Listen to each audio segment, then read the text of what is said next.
नमस्कार दोस्तों, मेरा नाम है हरीश कुमार साहू।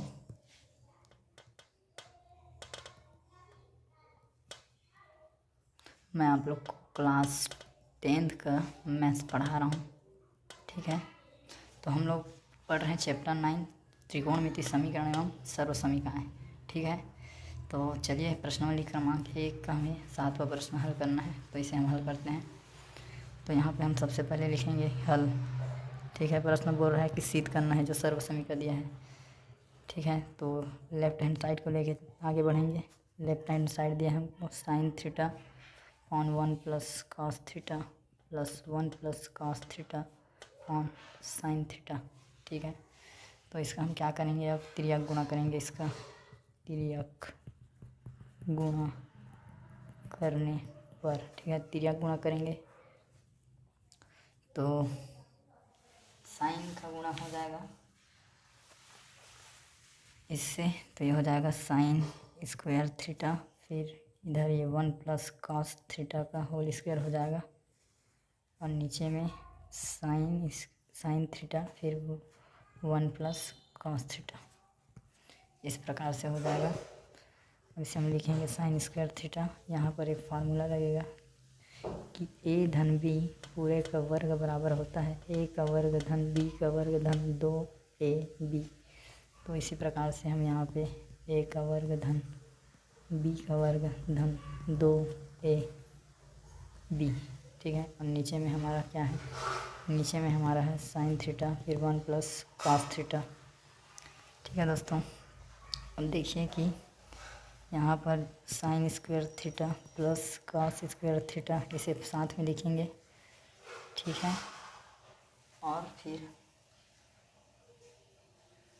इधर जो बन जाएगा 1 प्लस 2 कॉस थीटा इसे लिखेंगे, और फिर यहाँ पर साइन थीटा फिर ये 1 प्लस कॉस थीटा आएगा। फिर से यहाँ पे बताएंगे कि sine square theta plus cos square theta बराबर होता है 1, तो वहाँ से ये हो जाएगा हमारा 1 फिर प्लस 1 प्लस 2 कॉस थीटा, फिर नीचे है हमारा sine theta 1 plus cos theta. ये एक और एक मिल जाएंगे तो 2 हो जाएंगे, फिर 2 प्लस 2 कॉस थीटा, फिर नीचे है sine theta 1 plus cos theta. अब यहाँ से 2 कॉमन निकल जाएगा तो बचेगा 1 प्लस कॉस थीटा, फिर नीचे है साइन थीटा फिर 1 प्लस कॉस थीटा। वो दोनों एक गुणा में है, एक भाग में कट गया, तो यहाँ बचा 2 अपॉन साइन थीटा।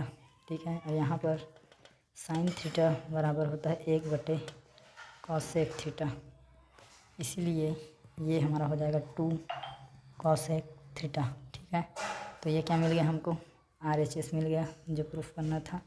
तो यहाँ आप बताएंगे कि लेफ़्ट हैंड साइड बराबर है राइट हैंड साइड के, ये प्रूव होगा, ये सिद्ध होगा। ठीक है दोस्तों, तो कुछ नहीं करना है, आपको तिर्यक गुणा करना है। ऐसे प्रश्न मिल जाए अगर आपको, तो आपको इसमें तिर्यक गुणा करना है। तिर्यक गुणा करके आप हल करेंगे, फिर जहाँ जहाँ जो जो आपका फार्मूला लगेगा उसे आप लगाएंगे, तो आपका ये जो है आंसर आ जाएगा। ठीक है, तो उम्मीद करता हूँ जो बताने का प्रयास किया हूँ आपको समझ में आया है। वीडियो को देखने के लिए दोस्तों बहुत बहुत धन्यवाद। ज़्यादा से ज़्यादा इसे ज़रूरतमंद तक शेयर करिए, लाइक करिए और चैनल को सब्सक्राइब करिए। ठीक है दोस्तों, मिलते हैं अगले वीडियो में, तब तक के लिए जय हिंद, वंदे मातरम।